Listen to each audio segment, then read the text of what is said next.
விசுவாசத்திலே மனைவிக்கும் மற்றவர்களாக இயேசு கிறிஸ்து நாமத்தினாலே இந்த வெள்ளிக்கிழமை மாலை ஆராதனையிலே வருக என்று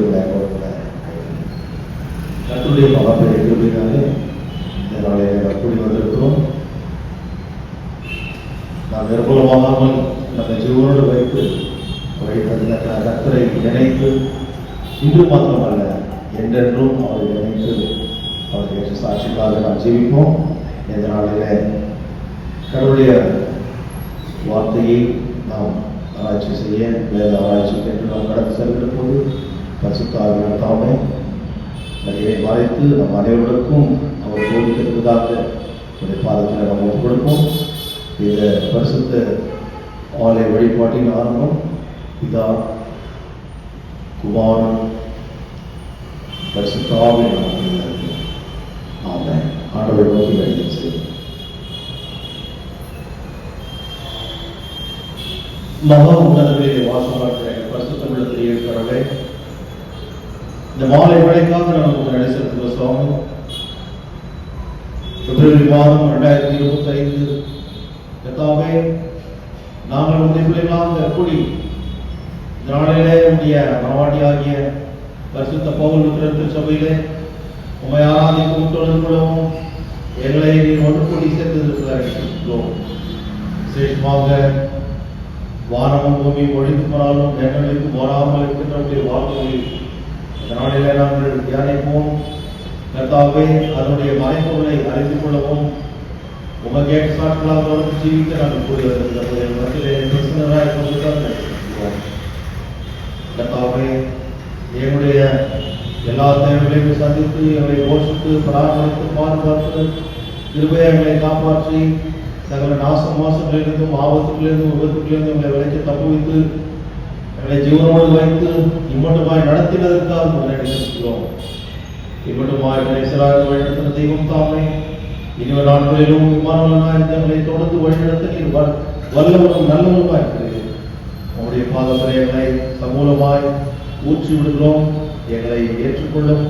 எங்கள் ஒவ்வொருவரையும் தொடர்ந்து எங்களை ஆசிரியையும் எங்களையும் தங்களுடைய குடும்பங்களையும் செய்கின்ற ஊழியர்களையும் கர்த்தாவே எங்களை ஆசிரியமாய் ஏற்றுக்கொண்டு தொடர்ந்து நாம் ஜீவிக்க நீரை அனுகிரகம் செய்ய விடுவார். எங்கள் ஆண்டவர் மனோரட்சகரமாக இருக்கிறார். இயேசு கிறிஸ்து மூலமே ஜெபிக்கிறோம். கர்த்தருடைய பரிசுத்த நாமத்தை மகிமைப்படுத்தி 79வது கீர்த்தனை நாம் பாடுவோம். கண்களை ஏறெடுப்பே மாமேல் தேவாலயத்தில் கண்கள் உள்ளது.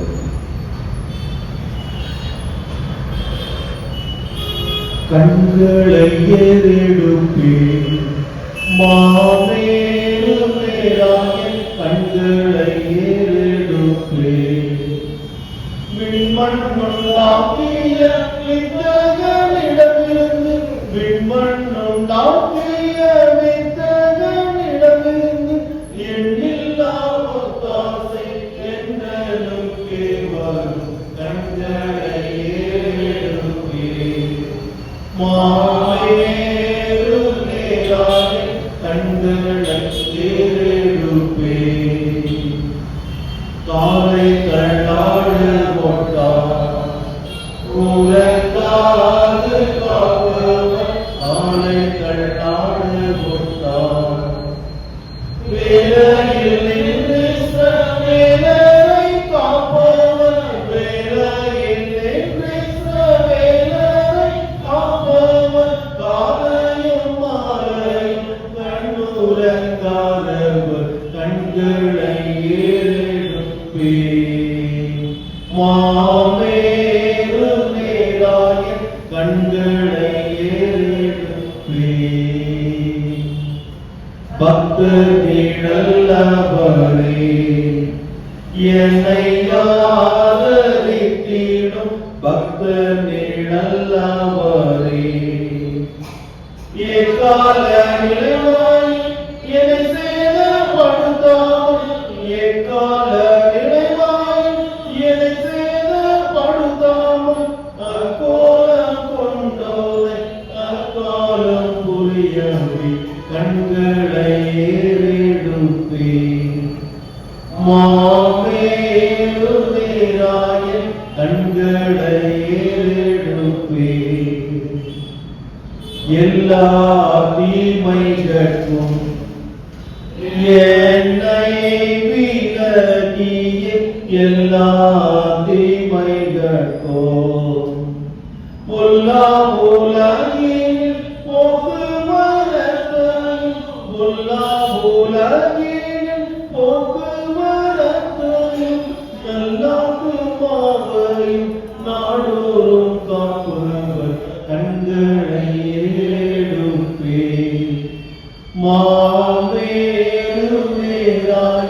கண்களை ஏறெடுப்பே.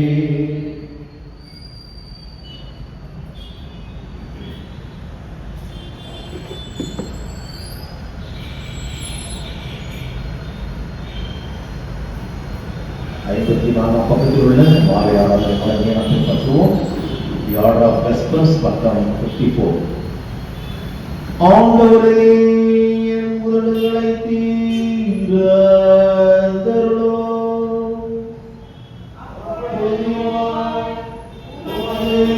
புகழை அறிவிப்போம். கடவுளே என்னை விடுவித்தருளும்.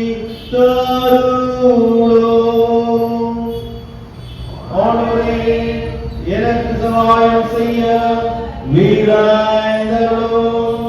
பிதாவுக்கும் குமாரனுக்கும் பரிசுத்த ஆவிக்கும் மகிமை உண்டாவதாக. ஆதியும் இப்போதும் எப்போதுமான சதா காலங்களாய் இருக்கிற படியே. ஆமென். அல்லேலூயா. நாளைக்கு கிறிஸ்துவாக வேத ஆராய்ச்சிக்கு தெரிந்து கொள்ளப்படுகின்ற வேத பாடத்தை வாசிப்போம்.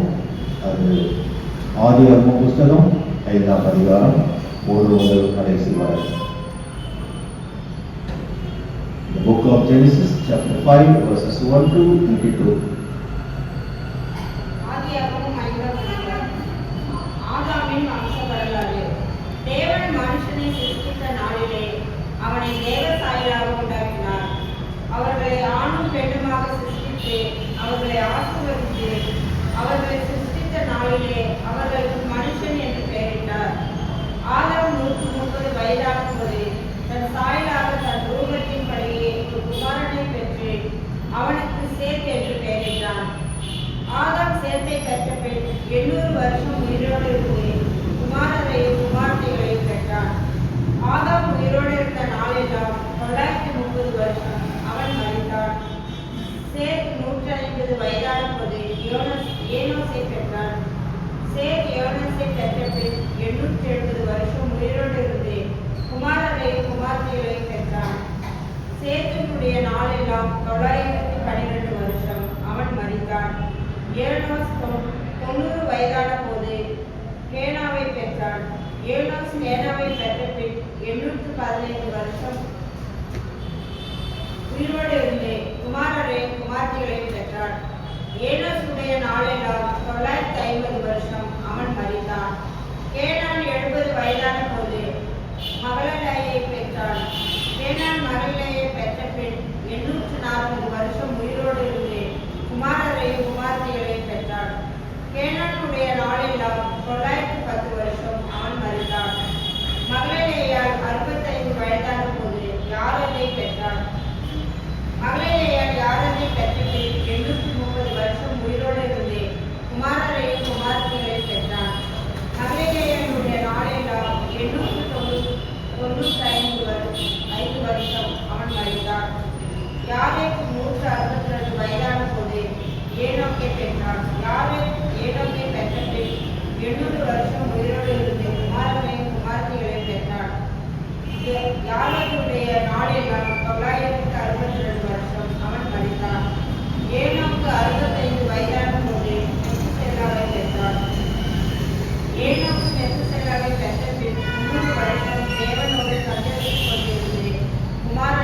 குமாரத்திகளை பெற்றான். ஏனோக்கினுடைய நாளெல்லாம் 365 வருஷம். ஏனோக்கு தேவனோடு சந்தித்துக் கொண்டிருக்கையில் காணாமற்பட போனான். தேவன் அவனை எடுத்துக்கொண்டார். மெத்துசேலா 187 வயதான போது லாமேக்கை பெற்றான். மெத்துசேலா லாமேக்கை பெற்ற பின் 782 வருஷம் உயிரோடு இருந்து குமாரனை குமாரத்திகளை பெற்றான். மெத்துசேலாவினுடைய நாளெல்லாம் 969 வருஷம். அவன் மரித்தான். லாமேக்கு 182 வயதான போது ஒரு குமாரனை பெற்று, கர்த்தர் சபித்த பூமியிலே நமக்கு உண்டான வேலையிலும் நம்முடைய கைகளின் பிரயாசத்திலும் இவன் நம்மை தேற்றுவான் என்று சொல்லி அவனுக்கு நோவா என்று பெயரிட்டான். லாமேக்கு நோவாவை பெற்ற பின் 595 வருடம் உயிரோடு இருந்து குமாரனையும் குமாரத்திகளை பெற்றான். லாமேக்குடைய நாளெல்லாம் 787 வருஷம். அவன் மரித்தான். நோவா 500 வயதான போது சேம், காம், யாபேத் என்பவர்களை பெற்றான். ஆண்டவருடைய வாக்கிய வாசிக்கிற நாம் அது மறுபடியாக நம்முடைய விசுவாசத்தை அப்போஸ்தலர் விசுவாசத்தின் மூலமாக பயன்படுத்துவோம். பரலோகத்தின் உலகத்தை படைத்து சர்வவல்லமையுள்ள விசுவாசத்திலே அவருடைய உழைக்குமானும் விசுவாசத்திலே பரிசுத்தவான்களுக்கு அடிமடத்தில் பிறந்து கீழ்ப்படுவோம். சிறுவில் அறிவிக்கப்பட்டார்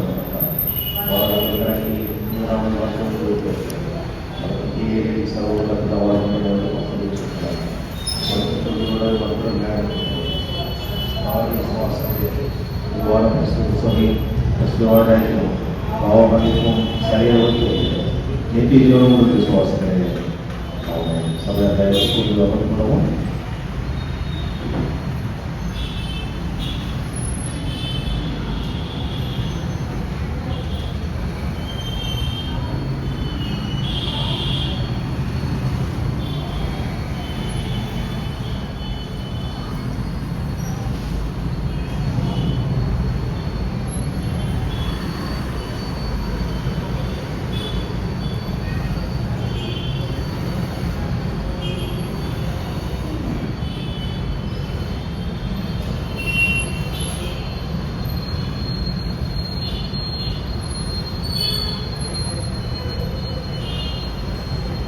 கிறிஸ்துவுக்குள் பிரியமானவர்களே, நம்முடைய பிதாவாகிய அவரிடமிருந்து ஆண்டவராகிய இயேசு கிறிஸ்துவிடமிருந்தும் உங்கள் அனைவருக்கும் கிருபை சமாதானம் உண்டாவதாக.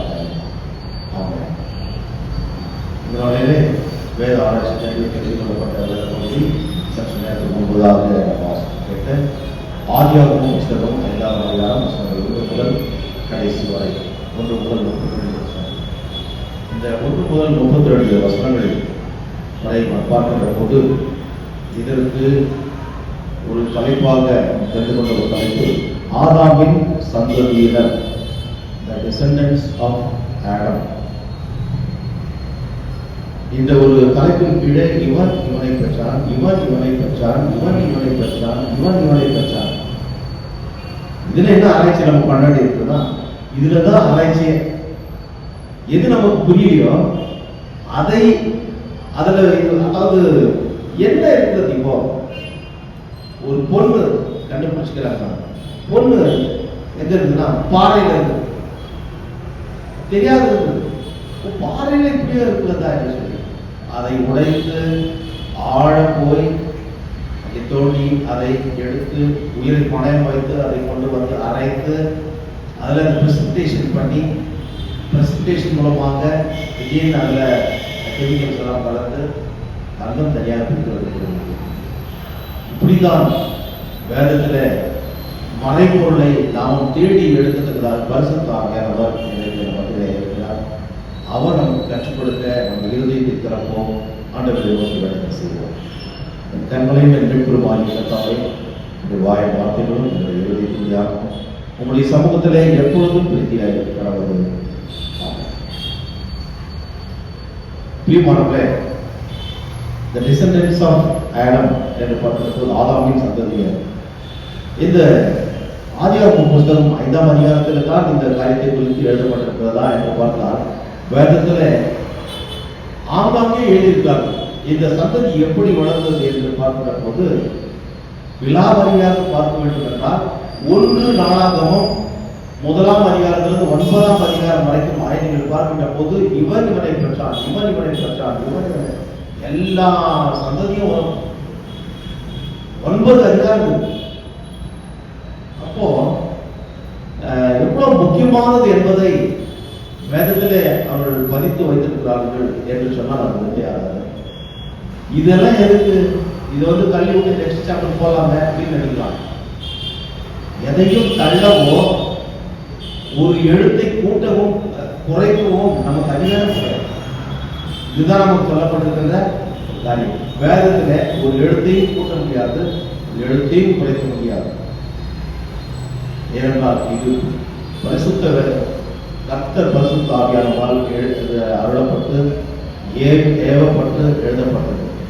இதை நாம் கற்றுக்கொள்ள வேண்டும். இதை கற்றுக்கொண்டு அவர் செய்வார் நடத்த வேண்டும். இதில் சொல்லப்பட்ட காரியங்கள் என்ன என்பது இப்பொழுது நான் ஓரளவுக்கு நான் சொல்லுவேன். இந்த விஷயத்துல ஓல்ட் டெஸ்ட்மெண்ட்ல நான் நம்ம மாஸ்டர் தியாலஜி என்ற காலத்துல ஓல்ட் டெஸ்ட்மெண்ட்ல ஆனாலும் கூட இது எவ்வளவு என்றால் ஒரு சமுத்திரத்துல ஒரு தொகுப்பு தண்ணி போட்டு அடலாம்.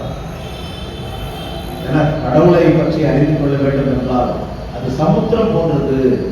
நம்முடைய ஞானத்துக்கு எட்டிய அறிவிலே ஆராய்ச்சியின் இறுதியிலே தெரிந்து கொண்ட உண்மைகளை இந்த நேரத்தில் கர்த்தருடைய ஊழியக்காரனாக பகிர்ந்து கொள்கிறேன். So it's the significant things that we see in this chapter are முதலாவது வசனத்தில் பார்க்கிறோம். ஆதாமின் வம்சம் வரலாறு. தேவன் மனுஷனை சிருஷ்டித்த நாளிலே அவனை தேவ சாயலாக உண்டாக்கினார். அவருடைய ரூபம், அவருடைய சாயல், அவருடைய குணாதிசயம் எப்படி அப்படியே அவர் படைத்தார் என்று அர்த்தம். When God created Adam, He created him by His own image and likeness என்று அவருடைய சாயலாக அவருடைய ரூபத்தின்படி அவருடைய சாயல் இமேஜ் ஆஃப் காட் என்று பார்க்கும்போது ஏற்கனவே நாம் தியானித்திருக்கிறோம். அதில் அந்த உருவம் மாத்திரம் வருவதல்ல, அதில் இருக்கின்ற கர்த்தருடைய ஞானமும் வருகிறது, மீட்பு வருகிறது, தூய்மை வருகிறது, இன்னும் பல குணாதிசயங்கள் அதில் ஒளிந்து கிடக்கின்ற காரியங்கள் நமக்கு அருளப்பட்டிருக்கிறது. ஆகவே தான் இன்றைக்கு எல்லாருக்கும் பகுத்து அறிகின்ற ஞானத்தை கடவுள் கொடுத்திருக்கிறார். ஆனால் மற்றவர்களுக்கு அல்ல, மனுஷருக்கு மாத்திரம் அவர் கொடுத்திருக்கிறார். ஏனென்றால் அவர் கடவுள் மனுஷனை அவருடைய சாயலால் படைத்தார். மிருகங்கள் 5 அறிவு படைத்தவை, ஆனால் மனுஷன் 6 அறிவு படைத்தவர். அந்த நன்மை தீமை இன்னதென்று பகுத்தறியத்தக்க அந்த காமன் சென்ஸ் என்ற ஒரு அறிவை ஆண்டவர் நமக்கு கொடுத்திருக்கிறார். சோ அவருடைய சாயலாக படைக்கப்பட்ட நாம் உண்மையிலே பாக்கியசாலிகள். அடுத்ததாக 2ஆம் வசனத்தில் அவரை ஆணும் பெண்ணுமாக சிருஷ்டித்து அவரை ஆசீர்வதித்து அவரை சிருஷ்டித்த நாளிலே அவர்களுக்கு மனுஷர் என்று பெயரிட்டார். கடவுள் அவரை படைத்த பிறகு அவர்களுக்கு ஒரு பெயரையும் வைத்தார். ஒவ்வொன்றையும் அவர் படைத்து அதற்கு பெயர் வைத்தவர். ஆணுக்கும் பெண்ணுக்கும் சேர்த்து பெயரை அவர் வைத்தார்.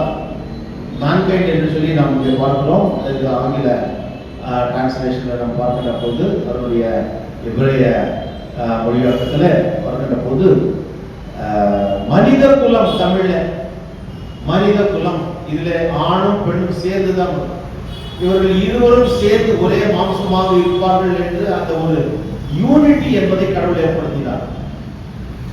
அவர்கள் ஒன்று சேர்த்து சந்ததியை உருவாக்குவார்கள் என்று சொல்லி அவர்களை பல்லுக்கு பெரும்படியாக ஆசீர்வதித்தார். ஆகவே அவர்கள் இருவரும் சேர்ந்துதான் இந்த மனித குலம். So it is a generic name given by God to both of them. Generic name என்று சொல்லுகிற போது அதுல ஆண் என்று மாதம் என்று குறிப்பிட்டதால் எவ்வளவு அதிலே பங்கு உண்டு என்பதுதான் அர்த்தம். So it is not a gender biased name. வெறும் ஆணை குறிக்கின்ற ஆண் ஆதிக்கம் என்ற ஒரு காரியம் அல்ல. It is a generic name. அதில் நாம் தெரிந்து கொள்கின்ற ஒரு காரியம் என்னென்றால் மனித குலம் கடவுளால் உண்டானது என்பதை இந்த சந்ததியினர் மூலமாக நாம் தெரிந்து கொள்ள வேண்டிய காரியங்கள் என்ன என்று பார்க்கின்ற போது பிரியமானவர்களே, இந்த டைம் ஃப்ரேம் ஆதாமை படைத்த காலம் தொட்டு இயேசு கிறிஸ்து வரைக்குமாய் நாம் அதாவது உள்ள வளமாகவே சில காரியங்களை விட்டு நாம் அதாவது விடப்படாமல் அதை கால்குலேட் பண்ண வேண்டும் என்று சொன்னால் கிட்டத்தட்ட ஒரு 4000 வருஷம் ஆகும் என்று சொல்லி சொல்றார் ஆதாமை படைத்த காலத்தில் இருந்து. ஆனால் even with omissions, it is hard to imagine that the time of Adam was significantly more than perhaps 10,000 years before Jesus. ஒருவேளை இதை சில காரியங்கள் விட்டு விடப்படாமலும் இதை கால்குலேட் பண்ணா ஆதாமிலிருந்து இயேசுசாமி வரைக்கும் கிட்டத்தட்ட ஒரு 10,000 வருஷம் இருக்கலாம் என்று சொல்லி இதெல்லாம் சொல்லி போனா என்ன ஆகுது, எதுதான் முடிவு என்று யோசிக்கலாம். பிரியமானவர்களே, முதலாம் வசனத்தில் பார்க்கல, creation story cannot be predicted on the basis of on this basis.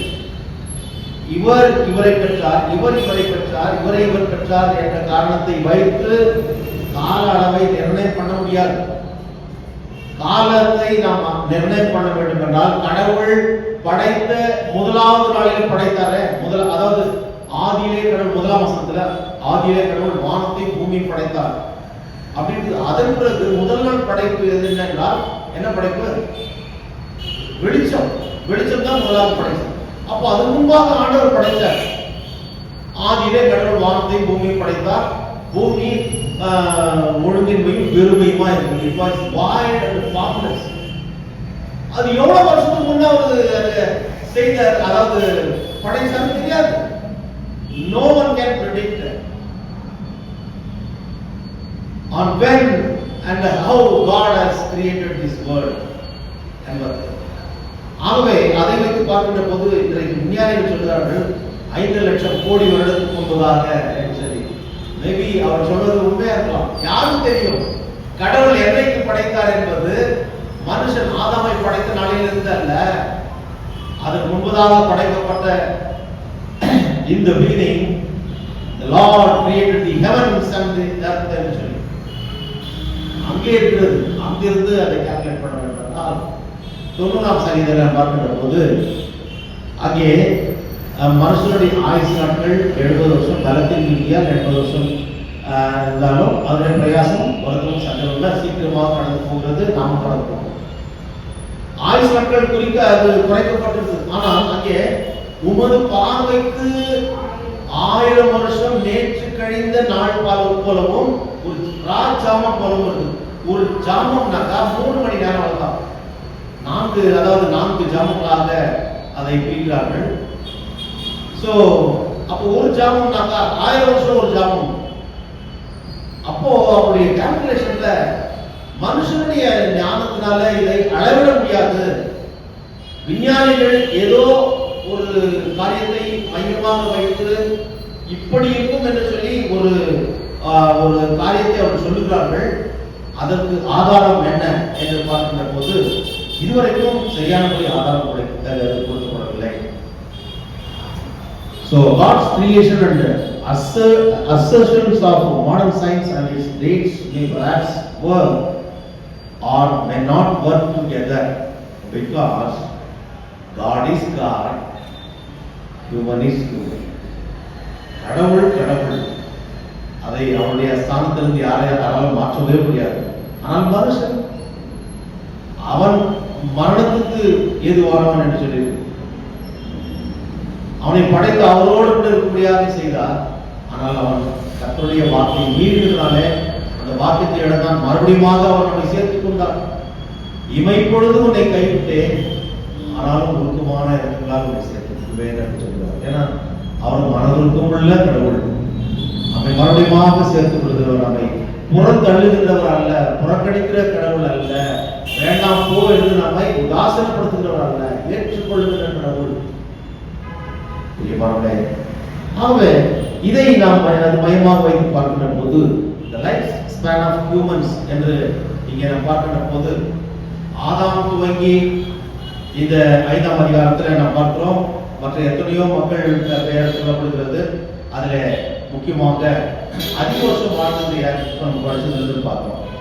மெத்துசெலா 25ஆம் வசனத்துல பாருங்க, மெத்துசலா 187 வயதான போது லாமேக்கை பெற்றான். மெத்துசலா லாமேக்கை பெற்ற பின் 782 வருஷம் உயிரோடு இருந்து குமாரனையும் குமாரத்திகளையும் பெற்றான்.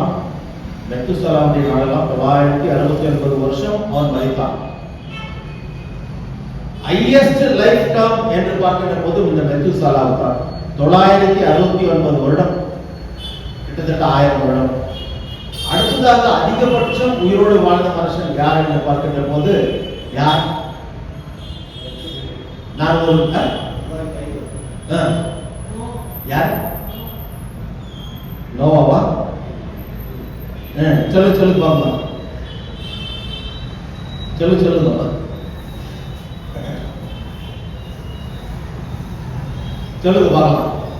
பார்க்கலாம். எஸ் ஒரு க்ளூ கொடுக்குறாங்க. அவங்க அதாவது அவன் மகன் பேரு ஏனோக்கு. பார்க்கலாது. இப்போ அவன் மகன் பேரு ஏனோக்கு. நோ அப்போ ஏனோக்குடைய அப்பா அவர் வந்து 2வது அதிகமா வாழ்ந்தவர். 962 வருஷம். யாரு?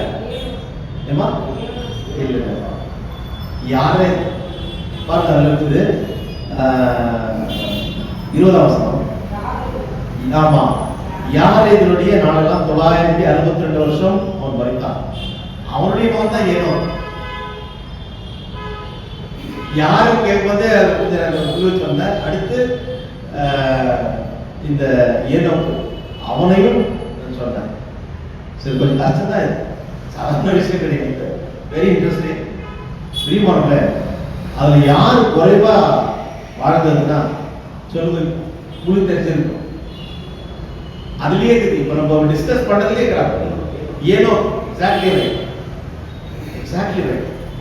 365 வருஷம் வாழ்ந்தார். ஒருவேளை அவர் வாழ்ந்திருக்கலாம், ஆனால் கடவுள் அவரை எடுத்துக்கொண்டார். 23ஆம் வசனத்தை பாருங்கள். அவரை கடவுள் எடுத்துக்கொண்டார் என்று சொல்லி நாம் அங்கே பார்க்கிறோம். ஏனோக்குடைய நாளெல்லாம் 365 வருஷம்.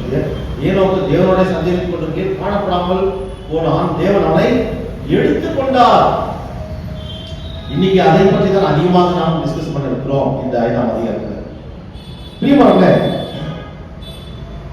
இந்த ஒரு காலகட்டத்திலே பிள்ளைகளை பெற்றெடுத்த இவனை பெற்றெடுத்தான், இவனை பெற்றெடுத்தான் என்று பார்க்கிற போது ஆதாம் பெற்ற பிள்ளைகளுடைய எண்ணிக்கை எண்ணில் அடங்காததா இருந்தது. ஏனென்றால் அவனை ஆசிரியத்தை பருகி பெருப்படியாக செய்தார். இங்கே பார்க்கின்ற போது 3வது பிள்ளையே அவனுக்கு எப்போ எந்த வயசுல இருக்கிறான்? 135 வயதான போது தன் சாயலாக தன் ரூபத்தின்படி ஒரு குமாரனை பெற்று அவனுக்கு சேத் என்று பெயரிட்டான். இப்போ கொஞ்சம் அந்த சில சாக்கியங்களை இழந்த ஒரு சூழ்நிலை இருக்கிறது இல்லையா? கடவுளை சாயலாக படைத்தவன் இப்பொழுது தன் சாயலாக படைக்கப்பட்டான். ஒருவேளை அந்த சாயல்ல எனக்கு என்ன ஒரு சந்தேகம் ஏற்படுத்தினா, இறையில் நிபுணர் சொல்லுகிற போது கடவுளை சாயல் தொடர்ந்து இருக்கும், அவர் மாறாதவர், அவருடைய மனதுருக்கம் அதாவது மாறாதது என்பது அவர் மாறாதவர், கைவிட்டாலும் மறுபடியும் சேர்த்துக் கொள்வார் என்ற எண்ணத்துல தன் சாயல் என்று பார்க்கின்ற போது அந்த சாயலை பிரிக்கவே முடியாது. கடவுள் தான் பிரிக்கணும். ஆனால் கடவுள் அவனை எதிர்த்தோட்டத்தை விட்டு அனுப்பிவிட்டார். ஆனால் கூட அவர் தொடர்ந்தார். அவனோடு அவனுடைய பயணம் தொடர்ந்தது. இந்த காரியத்தை இறையில் நிபுணர்கள் சொல்கிறார்கள். பிரியமானவர்களே, அப்பொழுது அந்த 130 வயதில தன் சாயலால் தன் ரூபத்தின்படி ஒரு குமாரனை பெற்றவனுக்கு சேத் என்று பெயரிட்டார். இந்த ஆதாமுடைய வாழ்க்கையை நாம் பார்க்கின்ற போது ஆதாம் எவ்வளவு வருஷம்? மொத்தம் 930 வருஷம். கரெக்ட். எஸ், அவன் ஹையஸ்ட் லைஃப் டேர்ம் அவனுக்கு இருந்தது. அவன் வாழ்ந்த காலத்திலே ஆதாமுடைய வயதுக்கு நாம் கால்குலேட் பண்ணி பார்க்கின்ற போது அவன் கிட்டத்தட்ட அவனுடைய காலத்தில் அதிகமாக பிள்ளைகள் பிறந்தன. அதாவது அந்த சந்ததி அவ்வளவு வேகமா பிள்ளைகள். ஏன்னா இன்றைக்கு ஒரு 40 வயசுக்கு 30-40 வயசுக்கு பிறகு குழந்தைகள் பிறக்கின்ற ஒரு வழிபாடு நின்று போகிறது கிட்டத்தட்ட.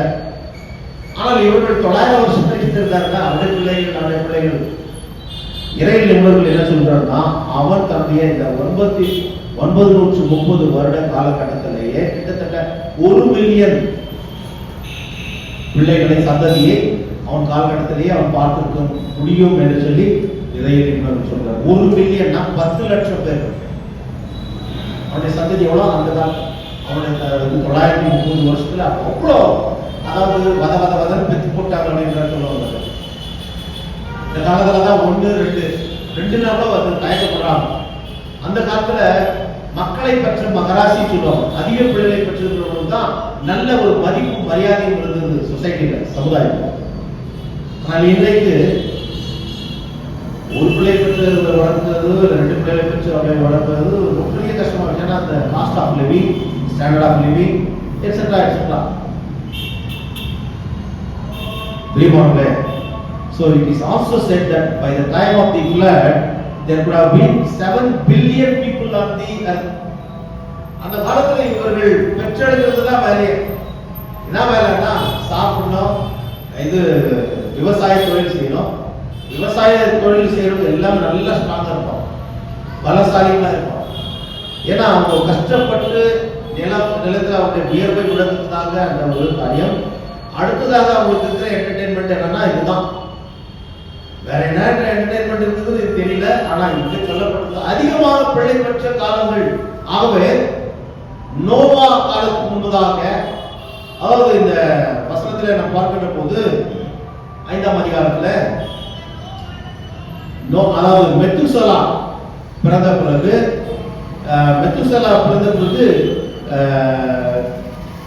அவனுடைய அதாவது பிள்ளையாக தான், அதாவது மெத்துசலாவுக்கு லாமேக் பிறக்கிறான். அதாவது ஏனோக்குக்கு மெத்துசலா பிறக்கிறார், மெத்துசலாவுக்கு லாமேக் பிறக்கிறார். லாமேக்குடைய மகன் தான் நோவா. அப்போ நோவாவுடைய கொள்ளுப்பாட்டன் ஏனோக்கு, அவருடைய தாத்தா அதாவது பாட்டன் மெத்துசலா, அவருடைய தந்தை யார் என்று பார்க்கின்ற போது லாமேக். சோ இங்கே இந்த மெத்துசலா லாமேக்கை பெற்ற பிறகு நோவாவுடைய காலத்தில், அதாவது மெத்துசலா பிறக்கின்ற போதுதான் இந்த அதாவது இந்த ஃப்ளட் பத்தி இந்த காரியத்தை கடவுள் நோவாவுக்கு வெளிப்படுத்தினார். அப்போ அந்த வருஷத்துல இருந்து ஒரு பெரிய ஒரு டிரான்சிஷன் மாற்றத்தை கடவுள் உண்டு பண்ணுகிற ஒரு காரியத்தை சொல்லியிருந்தார்.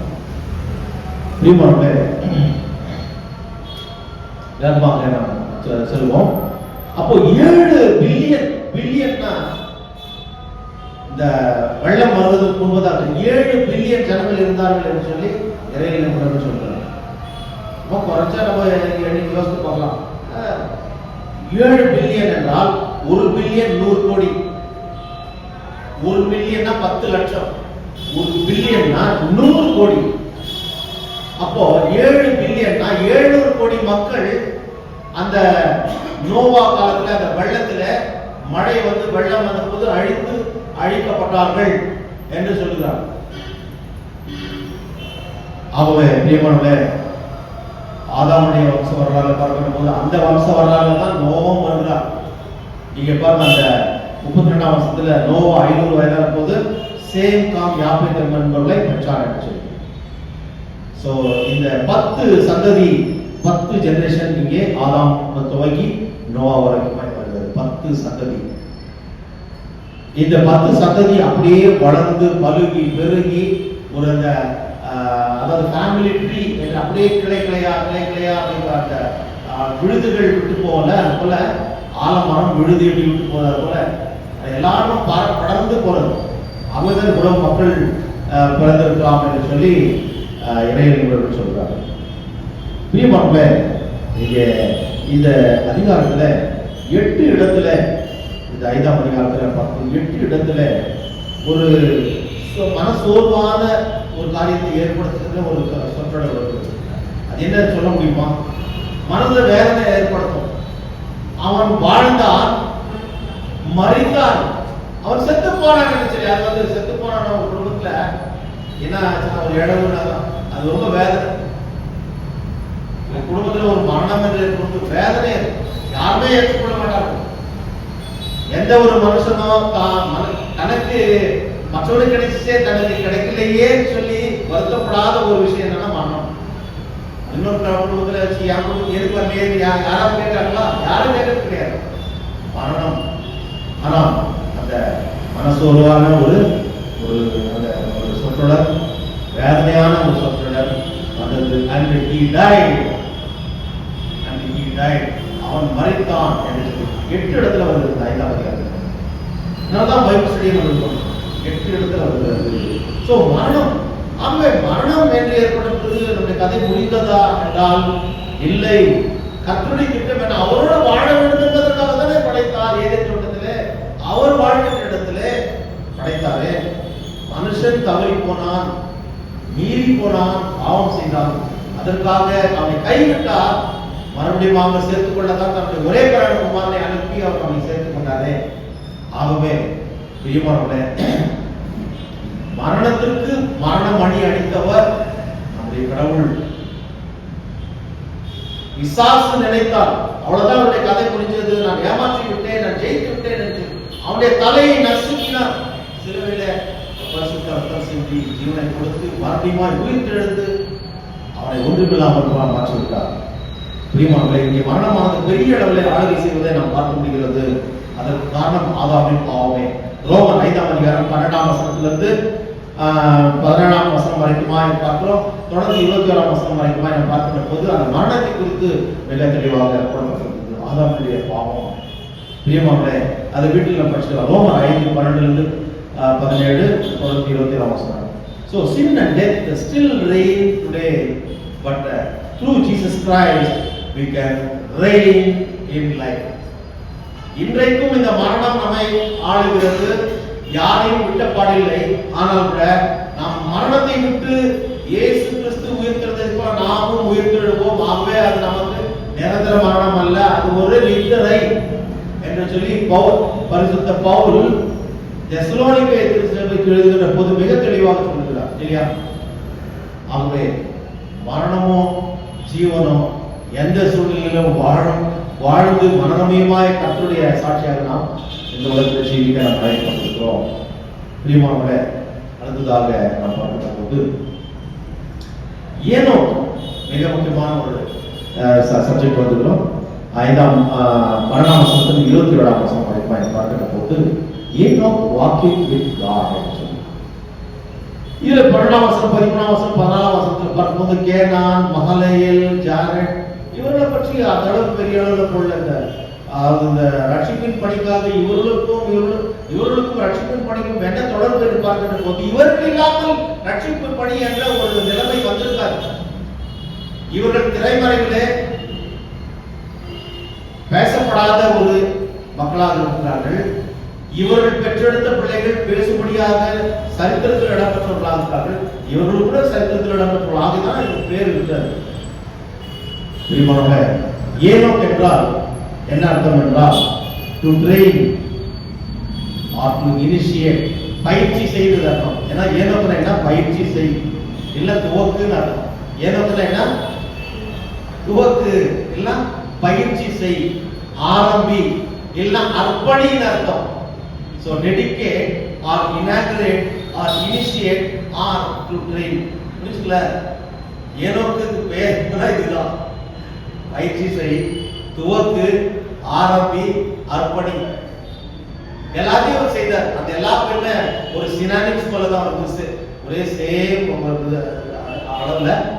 ஆனால் கூட கடவுளுக்கு பிரியமாய் அவர் ஆரம்பித்தார் தன்னுடைய வாழ்க்கையை. கடவுளுக்கு பிரியமாகவே அந்த முடிவை கடவுள் தான் கொடுத்தார். அவர் மரணத்தை சந்திக்கவில்லை, எடுத்துக் கொள்ளப்பட்டார். பிரியமானவர்களே, இங்கே நம்ம பார்க்கும்போது ஏனோக்கு அவருடைய தகப்பனார் யாரை என்று சொல்லி நம்ம பார்க்கிறோம். அவர் தான் இந்த மெத்துசலாமை பெற்றெடுக்கிறார். ஸோ மெத்துசலா என்றால் என்ன அர்த்தம் என்றால், மெத்துசலா என்றால் இஸ் டெத் ஷால் ஸ்டண்ட், அதாவது man of the god, man of the javelin, ஆயுதத்தின் மனிதன் அர்த்தம். மெத்துசலா என்ன? ஆயுதத்தின் மனிதன் அல்லது தெய்வத்தின் மகன் என்று அர்த்தம். புரிஞ்சுங்கள? The Hebrew word meaning. பிரியமானவர்களே, இந்த ஏனோக்குடைய வாழ்க்கையில ஒரு திருப்புமுனை என்ன என்றால், அவன் கர்த்தரோடு சஞ்சரித்தான், கர்த்தரோடு அவன் நடந்தான். He walked with God. He lived with God. He had a right relationship with God. 5ஆம் அதிகாரத்துல 22ஆம் வசனத்தில் 24ஆம் வசனம் வரைக்குமாய் 22 ஏனோக்கு மெத்துசலாவை பெற்ற பின் 300 வருடம் தேவனோடு சஞ்சரித்துக் கொண்டிருந்து குமாரன் குமார்த்திகள் பெற்றான். 24ஆம் வசனத்துல ஏனோக்கு தேவனோட சஞ்சரித்துக் கொண்டிருக்கையில் காணாமல் படாமல் போனான், தேவனோட எடுத்துக்கொண்டார்.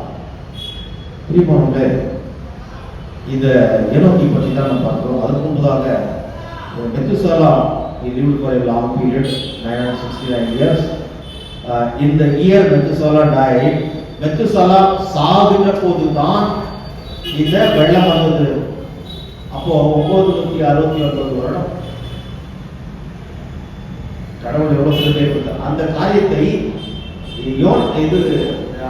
அதாவது நோவா பெற்றார். Perhaps God might have revealed this to to get him prepared to lead the family. இதை கர்த்தர் ஏனோக்கு சொல்லியிருப்பார். இந்த காலகட்டத்திலே நான் இந்த மக்கள் அவர் மனப்போன போக்கிலே சென்று கொண்டிருக்காங்க, நான் அழிக்க போகிறேன். அது உன்னுடைய மகன் மறிக்கின்ற போது, அவன் மறிக்கின்ற போது வெள்ளம் வந்தது. ஏனோக்கு பற்றி நம்ம பார்க்கலாம். ஏனோக் வாக்குறுதினார். இதை பற்றி பார்க்கின்ற போது அவன் கர்த்தரோடு நடந்தான் என்று பார்த்தால் உண்மையோடு நடந்தான். அதிலே ஆழமான ஒரு நட்போடு கூட அவன் நடந்தான். ஒரு நல்ல ஒரு ரைட் ரிலேஷன்ஷிப், கர்த்தரோடு நெருங்கி பழகுகின்ற ஒரு வாழ்க்கையை அவன் வாழ்ந்தான் என்று சொல்லுவோம். Walking together implies Amity, friendship, intimacy, love. அதாவது வாக்கிங் டுகெதர், கடவுளோடு சேர்த்து வாழ்கிறேன் என்று சொல்லுகின்ற போது அதுக்கு அர்த்தம் என்னன்னா, அவன் கர்த்தரோடு இணக்கமாக அவன் வாழ்ந்தான்.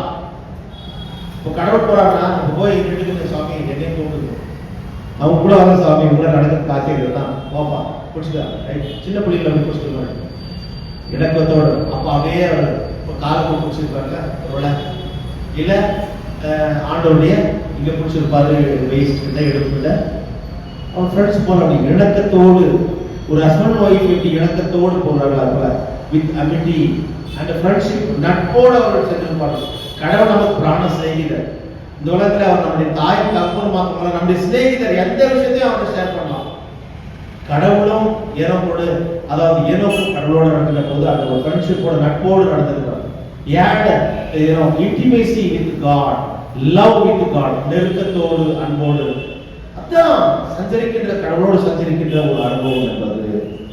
So it also means என்ன என்றால், துணிகரமான காரியத்தை செய்ய தெரியாதவன், கர்த்தரின் துணை இல்லாமல் வாழ தெரியாதவன். புரிஞ்சுக்கல, துணிகரமான காரியம் என்பது அவன் தெரியாது. அதே நேரத்தில் கர்த்தருடைய துணை இல்லாமல் வாழவும் அவன் தெரியாது. அவர்தான் எல்லாமே. இஸ் மை ஆல், என்னுடைய வாழ்வில் இவர்தான் எல்லாம் என்று சொல்லி முழுமையாக ஒப்பு கொடுத்து அவரை பின்பற்றினவன். So it also means walking by faith. சுவாசத்தோடு அவன் நடந்தான். 2 கொரிந்தியர் 5:7 பார்க்கிறோம். வாக்கிங் இன் தி லைட், கர்த்தருடைய வெளிச்சத்திலே அவன் நடந்தான். 1 யோவான் 1ஆம் அதிகாரம் 5-7 வசனம் வரைக்கும். Walking in agreement with God, கர்த்தருடைய உடன்படிக்கை, அவருக்கு பிரியமாக நடக்க வேண்டும். எல்லா விஷயத்திலும் ஒரு அக்ரிமெண்ட்ல ஏதாவது விரிசல் ஏற்படுகிறது என்றால், if we violate the agreement norms, then that will lead to breach of agreement. இல்லையா, அது cancellation of agreement இருக்கும். ஆனா கடவுள் அதுபோல ஒரு காரியத்தை ஏற்படுத்தத்தக்கதான ஒரு வாழ்க்கை வாழல. கடவுளுக்கு பிரியமாய் அவன் நடந்தான், கர்த்தருக்கு பிரியமாய் நடந்தான். பிரியமானவர்களே, இப்படி தினந்தோறும் கடவுளோடு இணைந்து வாழ்ந்த ஏனோக்கை கடவுள் ஒரு நாள் சொல்லியிருப்பார், ஏன்பா பூலோக வாழ்க்கையில தான் நீ இப்படி நடக்கிறீ, நீ வந்துரு, என்ன கூடவே இருக்கு, வா உனக்கு வந்து ப்ரொமோஷன், உனக்கு மரணம் கிடையாது, என்னோட வா பரலோக நித்தியத்துல நீ என்னோட இது என்று சொல்லி அவர் அழைத்து தான் அவரோட கூட எடுத்துக்கொள்ளப்பட்டார். பிரியமானவர்களே, ஏனோக்கு மிகுந்த சாகசம் பண்ணினவன் அல்ல, மாறாக கர்த்தருடைய சத்தத்திற்கு செவி கொடுத்து கீழ்ப்படிந்து சாட்சியோடு வாழ்ந்து காட்டியவன். அவன் பெரிய சாகசம் செய்ததாக எந்த வரலாறும் கிடையாது வேதத்துல. ஆனா கர்த்தருக்கு கீழ்ப்படிந்து சாட்சியாய் வாழ்ந்தவன். ஆகவேதான் பெயர் பெற்றான். ஆகவேதான் இன்றைக்கு நாம் வாசிக்க அதாவது தெரிந்து கொள்ளப்பட்ட பகுதியில் அதாவது இதற்கு இணையான அவரை அப்ரிஷியேட் பண்ண சொல்லுகின்ற ஒரு காரியம் எபிரேயர் 11:5 நம்ம பார்க்கிற பொதுப்பு பகுதியில் எபிரேயர் 11:5 அவன் தேவனுக்கு பிரியமானவன் என்று அவன் எடுத்துக் கொள்ளப்படுவதற்கு முன்னமே சாட்சி பெற்றான். நீ கர்த்தருக்கு பிரியமா இருக்கிறாய் என்று கர்த்தரை வெற்றி கொண்ட பிறகு அவர் எந்த விதமான டிசிஷன் எடுக்கலாம். அவர் வெற்றி கொள்கின்ற வாழ்க்கையை அவர் வாழ்ந்தார். அதுதான் எபிரேயர் நிருபத்தில் நாம் பார்க்கிறோம் 5ஆம் அதிகாரம் பிற்பகுதியிலே அவன் தேவனுக்கு பிரியமானவர் என்று அவன் எடுத்துக் கொள்ளப்படுவதற்கு முன்னமே சாட்சி பெற்றான். அதான் சாட்சி உள்ள வாழ்க்கை. Witnessing life.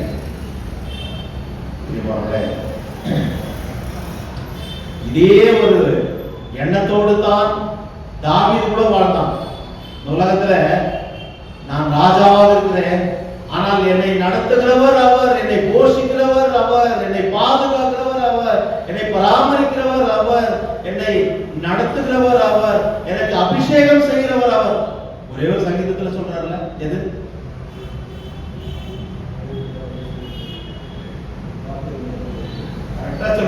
சொல்லுங்க சார். 23ஆம் சங்கீதம் எல்லாருக்குமே பயானத்துக்கு. So he repeats his own statement. நான் இல்ல, ராஜா கிடையாது, எங்க அப்பா என்னை ஆளுகிறார், இல்லைன்னா நான் பூஜா.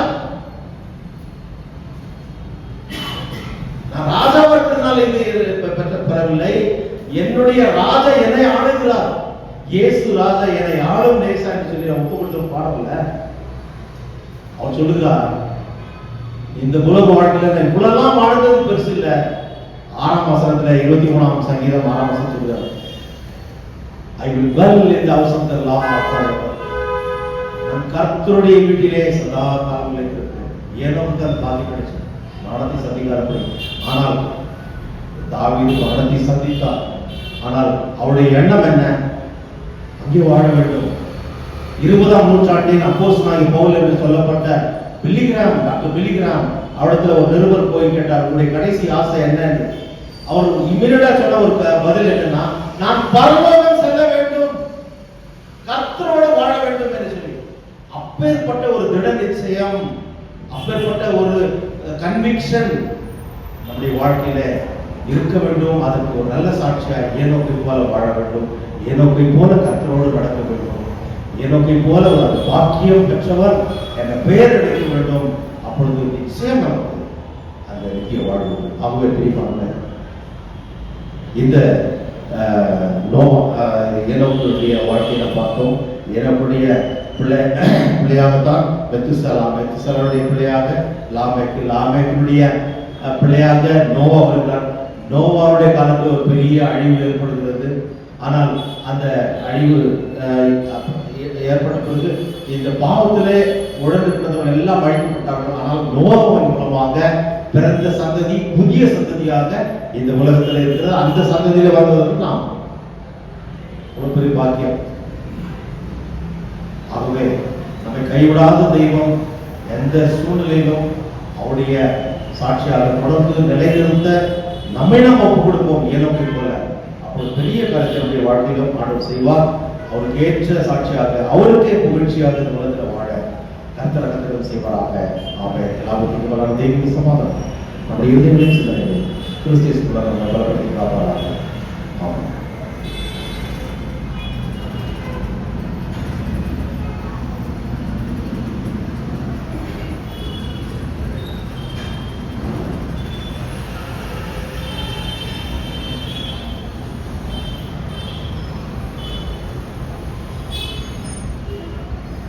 தொடர்ந்து 314வது பாடலை நாம் பாடுவோம்.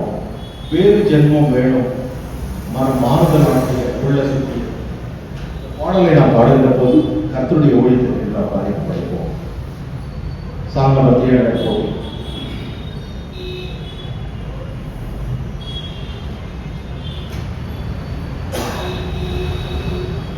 வேறு ஜென்மம் வேணும் மனம் மாறுதலாகிய உள்ள சுத்தி என்னும் வேறு ஜென்மம் வேணும்.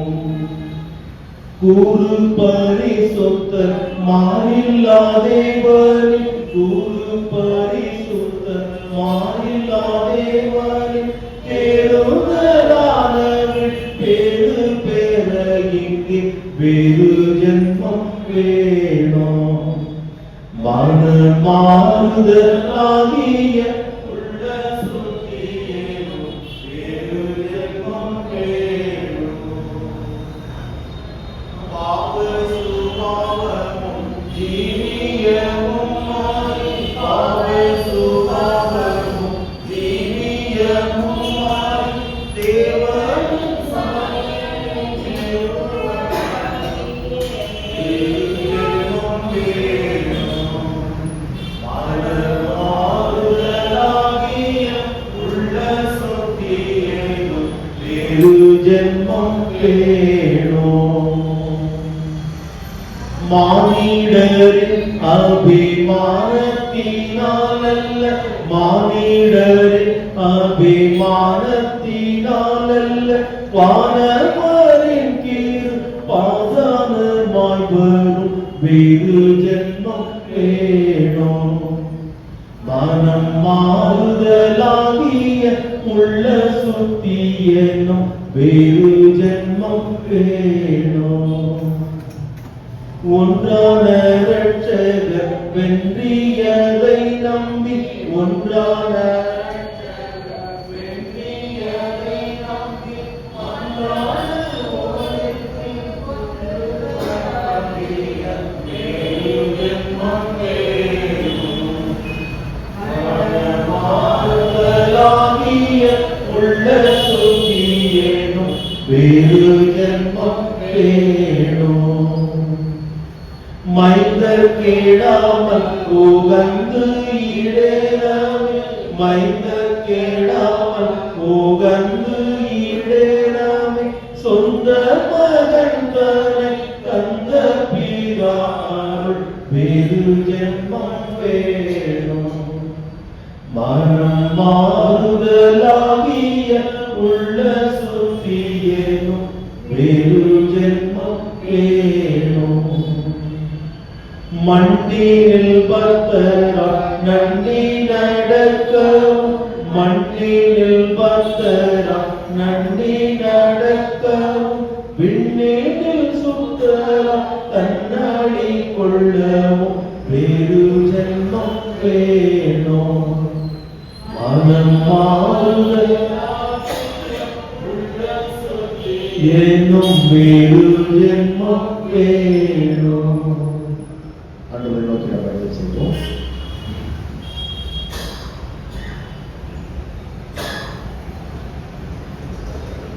சர்வத்துக்கும் வல்ல நித்திய கடவுளே,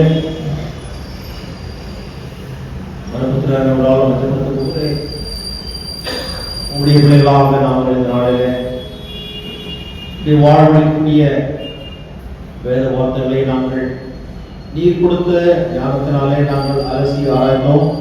ஆனால் எங்களுக்கு பரிசுத்த ஆவியை கடவுள் தாமே நீர் கற்றுக் கொடுத்து உங்களுக்கு நன்றி செலுத்துகிறோம்.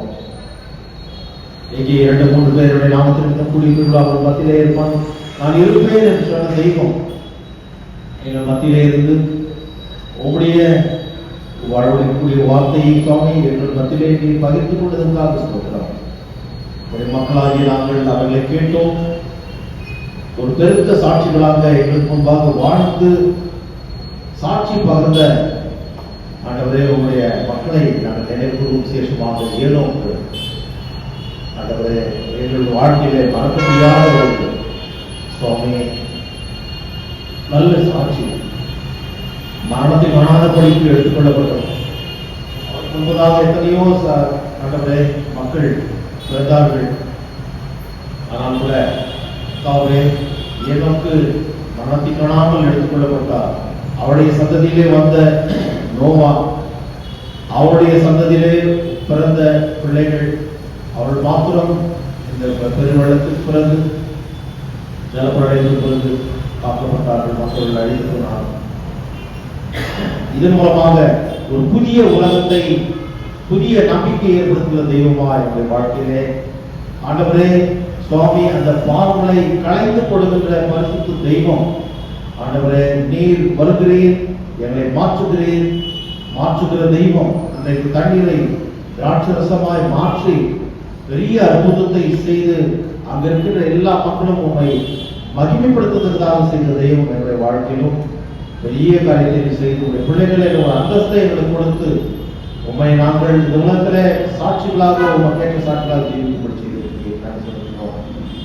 எங்கள் ஒவ்வொருவரையும் சுவாமி பார்த்து வருகிறோம். பரிசுத்த பவுல் திருச்சபையுடைய விசுவாசிகள் ஒவ்வொருவரையும் பார்த்து வருகிறோம். ஒவ்வொருவரையும் நீர் தனித்தனியாக குடும்பம் நீர் ஆசீர்வதித்து வழிநடத்த வசிக்கிறோம். ஆண்டவர் வேலை செய்கின்ற பிள்ளைகளையும் வீட்டில் இருக்கின்ற மக்களையும் கர்த்தாவே அதேபோல் படிக்கின்ற பிள்ளைகளையும் கர்த்தாவே வயது மக்களையும் சிறு பிள்ளைகளையும் வாலிப பிள்ளைகளும் மாணவர்களையும் பெரியவர்கள் ஒவ்வொருவரையும் சுவாமி நீரை ஆசீர்வதியும் தனித்தனியாக குடும்பமாக நீர் ஆசீர்வதித்து நீரை பலப்படுத்தி காத்து வழிநடத்த வசிக்கிறோம். நோய்வாய்ப்பட்ட மக்களுக்கு பரம வைக்கிறாய்ந்து அவரின் சுகத்தை பலத்தையும் கண்டேற சுவாமி. இதனாலே உங்களை தொழுது கொள்ளும்படியாக கிருபை செய்கிறேன். எங்கள் மத்தியில் பிரசன்னராயிருந்து என்னுடைய ஆண்டவரே சுவாமிகளுக்கு கற்றுக் கொடுத்தேன். எப்பொழுதும் என்னுடைய ஆசீர்வாதத்தோடு எங்களை அனுப்ப வேண்டுமாக தெரிவித்து கேட்கிறோம். இவருடைய ஞாயிற்றுக்கிழமை நடைபெறுகிற பரிசுத்த ஆலய வழிபாட்டில் நாங்கள் கலந்து கொண்டு ஆராதித்து முழு உள்ளத்தோடு தொழுது கொள்ளவும் தொடர்ந்து கேட்டு சாட்சிகளாக ஜீவிக்க கிருபை செய்கிறோம்.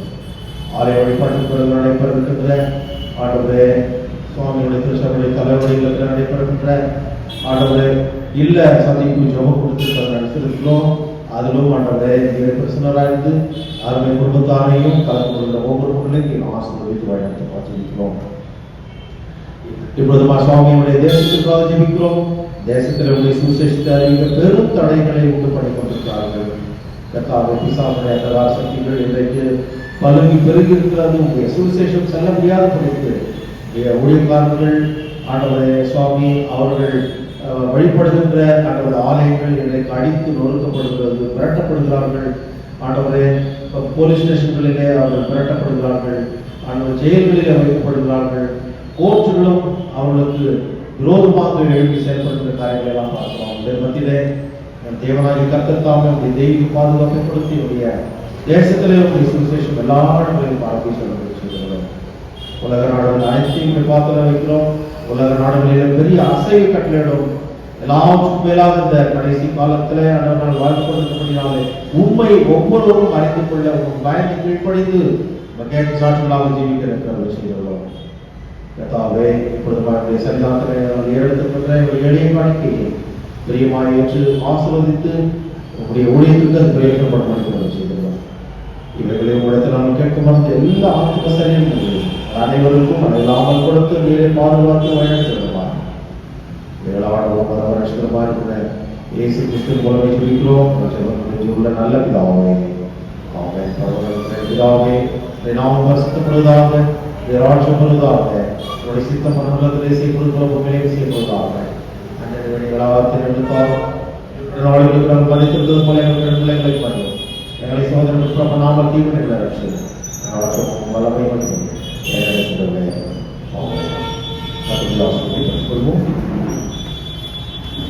ஆண்டவராகிய இயேசு கிறிஸ்துவே கிருபையும் கடவுளே அன்பும் பரிசுத்த ஆவியின் ஐக்கியமும் உங்களோடு இருப்பதாக.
Masih di sebelah